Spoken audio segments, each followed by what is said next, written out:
Welcome to the Stronger with Age podcast, because aging is just the beginning. That's right.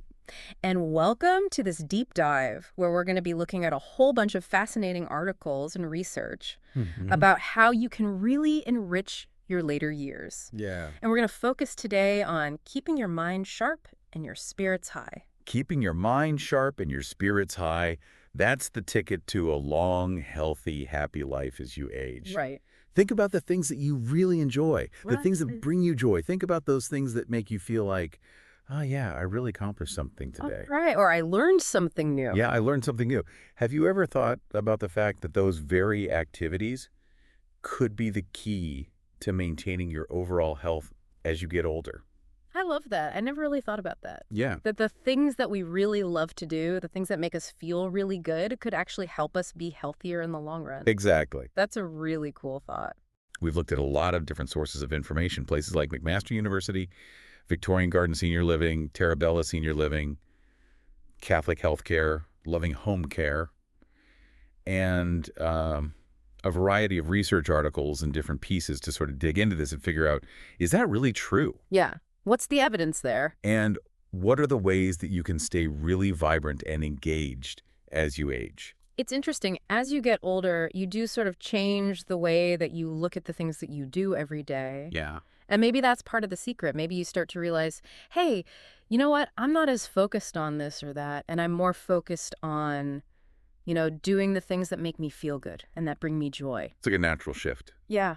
Yeah, it's Just interesting. one of the most compelling things that jumped out at us as we were going through all this research was this idea of creative activities. Okay. We're not just talking about feeling good while you're painting. We're actually talking about your brain benefiting from it. Wow, so doing something creative actually changes the structure of your brain in a way that's beneficial. That's right. And actually, research out of McMaster University shows that doing creative activities like that, or storytelling, even pursuing a hobby, can make your memory better and improve your thinking skills, your cognitive function, and your overall emotional well-being. This is especially true for older people who are starting to experience some mild cognitive decline. Now, when you say thinking skills, we're not just talking about like remembering where we put our keys or No, although that's a big one. that's a big one. Right. But we're talking about actual like higher level cognitive skills. We're talking about executive functions, the ability to switch between different tasks. We're talking about decision-making, problem-solving, abstract thinking, Wow. all of those things. Okay, so this is like giving your brain a real workout. That's right. It's a good way to think about it. That's great. And what's even more fascinating is that the researchers at McMaster found that if you combine these activities with physical exercise, you get even greater benefit. Oh, really? Things like Tai Chi or Yeah. moderate walking or even lifting some weights a couple of times a week. Right. Doing those things along with those creative activities can lead to even greater benefits for memory Right. and those executive functions we talked about, like planning and organizing, Right. and also your mood. And your mood, right? Well, that's a huge part of it too. Yeah. And you know what? It makes sense because I know for me, if I don't get enough exercise, I get kind of grumpy. Sure. Yeah. You've got to move. Your body was meant to move. Right. And it makes sense that if you're physically fit and your body's working well, it helps your brain to work better too. We think that happens because exercise increases blood flow to the brain, which means the brain gets more oxygen, more nutrients, and it makes it work better. Right. So you're actually feeding your brain when you exercise. Yeah. And then when you do something creative on top of that, you're sort of putting that energy to good use. They're taking advantage of that. Yeah. You're maximizing what your brain can do. That's fantastic. It's a really powerful combination. Now, this isn't just happening in research labs. We see this being applied in the real world, too. Oh, really? Senior living communities like Victorian Gardens, for example, they're embracing the power of art. Okay. And they're finding that it's not just about making something pretty.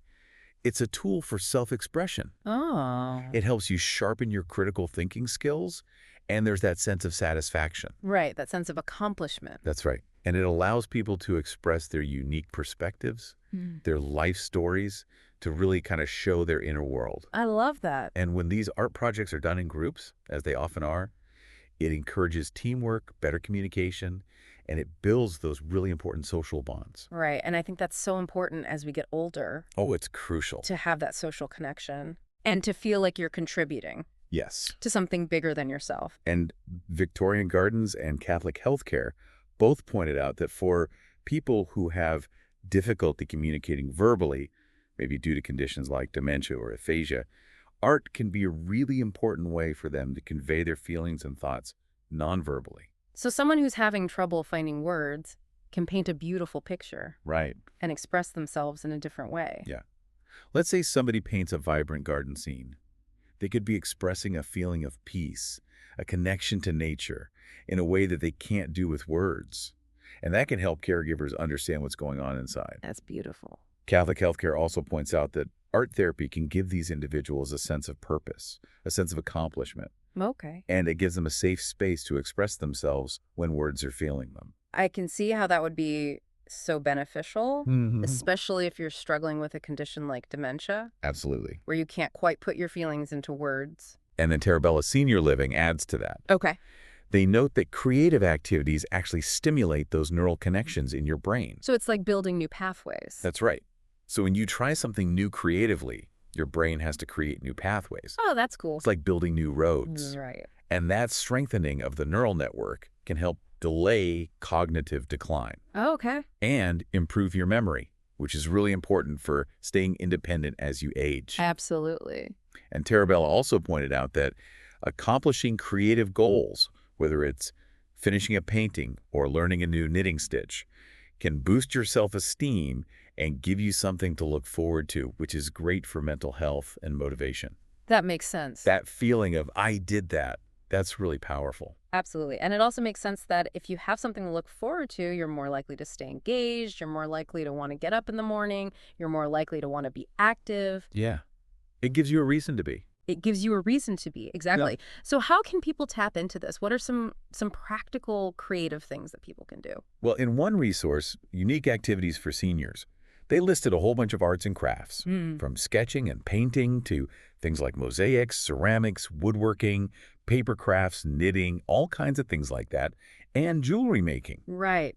And they emphasize that these activities are not just enjoyable, they actually help improve your focus, they hone your fine motor skills, and, as we said, they give your self-esteem a boost. So it's a whole mind-body experience. It is. That's fantastic. Now, another activity that popped up over and over again in the research was gardening. Oh, yeah. Gardening. Gardening is a great example of something that has so many layers of benefit. Right, because it's creative.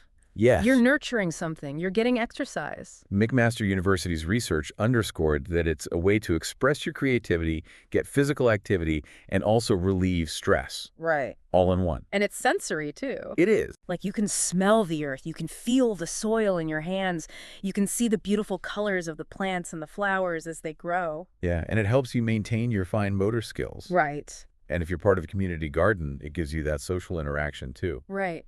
And from a mental well-being perspective, that routine and that sense of purpose that comes from nurturing plants is really important. McMaster actually pointed out that gardening can stimulate memories, maybe connect you to past experiences you've had with gardening, which gives you a sense of continuity with your own life. Oh, wow. Yeah. And then they mentioned that older adults who garden a lot tend to report being more satisfied with their lives. Yeah, it makes sense. They tend to have better physical mobility, and they even feel less lonely. I love that. So gardening really hits all the high points. It does. And Victorian Gardens even specifically mentioned gardening clubs as a great activity. Oh, okay. That connects people with nature, it gives them productive engagement outdoors, and fosters a sense of responsibility. Right. You're responsible for taking care of this little patch of earth. That's right. And then you get to enjoy what grows there. And you can share it with others. Right. So it's a win-win. Now let's move from the visual arts in gardening into something a little different, storytelling and the performance arts. Oh, okay. Interesting. McMaster University did research on this, and they found that storytelling, particularly in group settings, can really boost your social connections, help reduce symptoms of depression, and improve your ability to recall memories. So just the act of telling stories. Telling stories. That's fascinating. Yeah. So maybe just sitting around with friends and reminiscing about old times. That's right.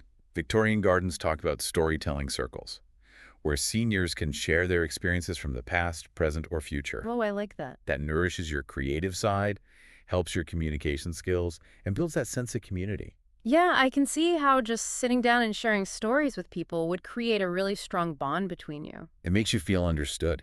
Yeah, absolutely. And then another resource, Unique Activities for Seniors, talking about dancing and performance arts. Okay. And they said that these activities can improve your balance, your flexibility, your coordination, and give you an outlet for self-expression. Right, so that's the physical benefits. Right. But what about the mental They benefits? also help stimulate cognitive function, improve memory, and boost your mood.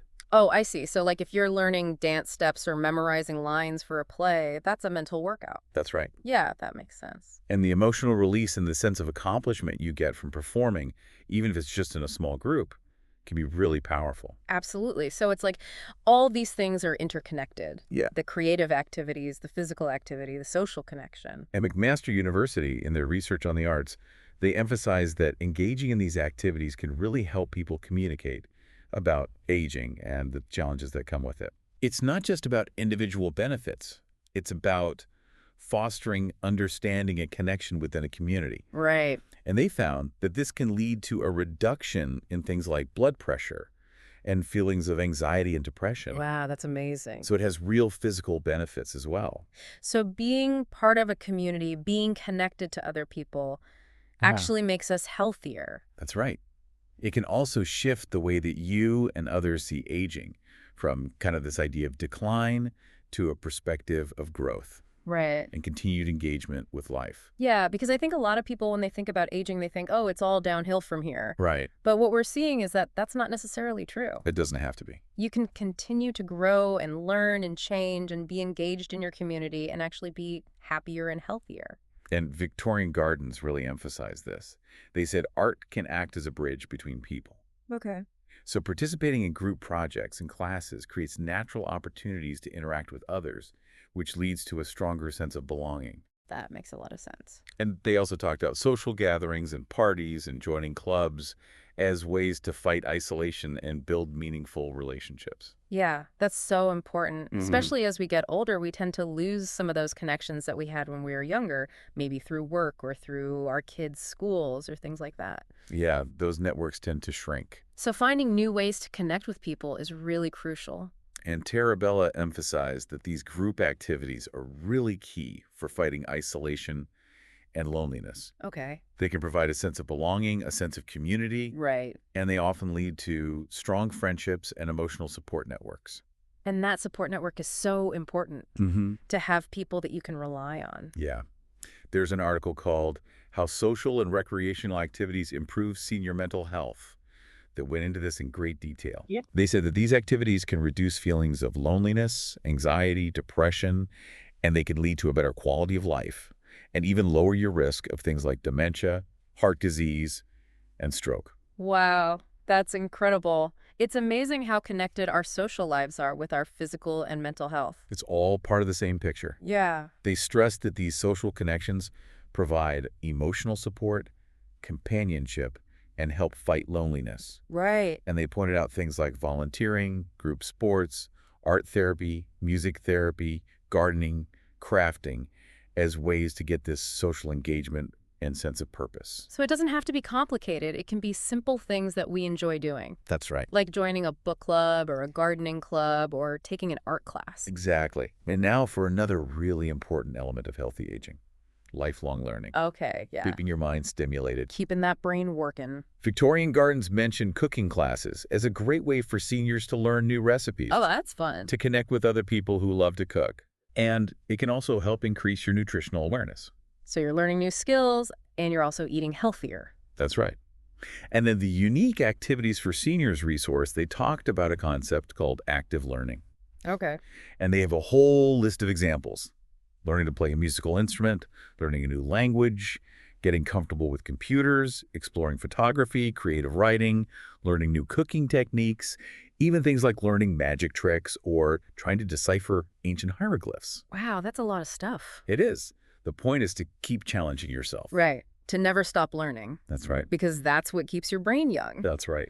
And they also mentioned that traditional games and puzzles like Uno, Monopoly, chess, Scrabble can be great cognitive workouts. Mm. They help stimulate your memory, improve problem solving, enhance critical thinking skills, and there's even evidence that they might help reduce the risk of dementia and Alzheimer's. So whether you're taking a class or just playing some games, keeping your mind active is really important for healthy aging.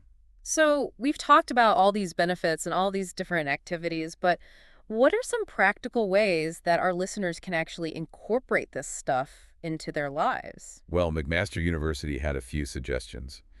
Join some local art programs in your community. Okay.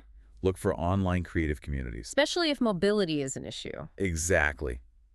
Think about reconnecting with old passions that you may have set aside. Right, the things you used to love to do. Maybe you used to paint or play an instrument, Right. and then maybe even explore intergenerational activities where you can connect with younger people. Oh, I like that. Share your skills and learn from them. Yeah, it's a two-way street. It is. And Victorian Gardens had a great list of creative activity ideas. Painting parties, craft workshops, music therapy sessions, storytelling circles, gardening clubs, photography walks, cooking classes, art therapy workshops, creative writing groups, dance fitness classes. Wow, that's a lot. It is. There's something for everyone.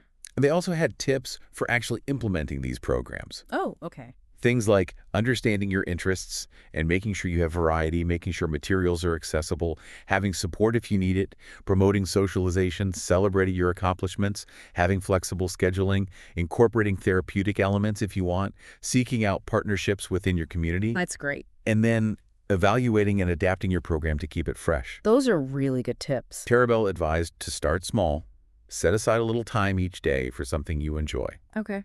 Maybe join a local class or group. Yeah, I think starting small is really important because it's less overwhelming. Yeah.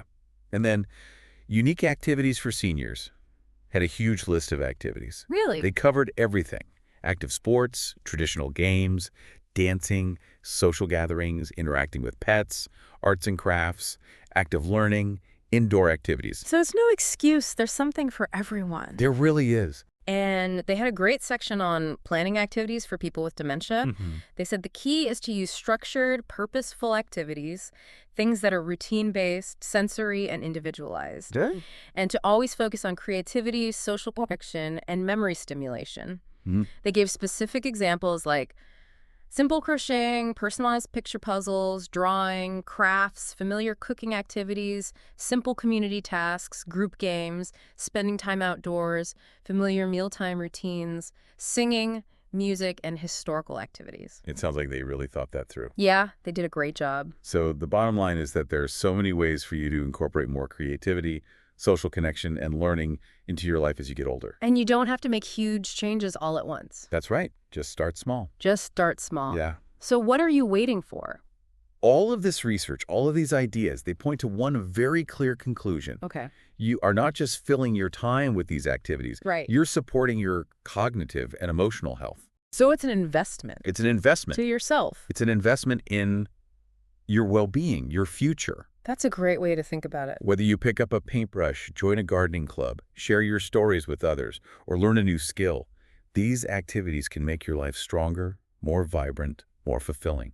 So think about what really spoke to you today as you were listening to us talk about all these different things. What's one small step that you can take today to incorporate more of this stuff into your life? It could be reconnecting with an old hobby. It could be exploring something new in your community. Right. Or maybe taking a class. We really encourage you to explore these ideas, look for local programs, check out online resources, start that creative project you've been thinking about. Yeah, there's so much out there. The possibilities are endless. Okay, so there you have it. Hope you enjoyed this deep dive. Absolutely. Stay tuned for more upcoming deep dives. We'll see you next time. Bye.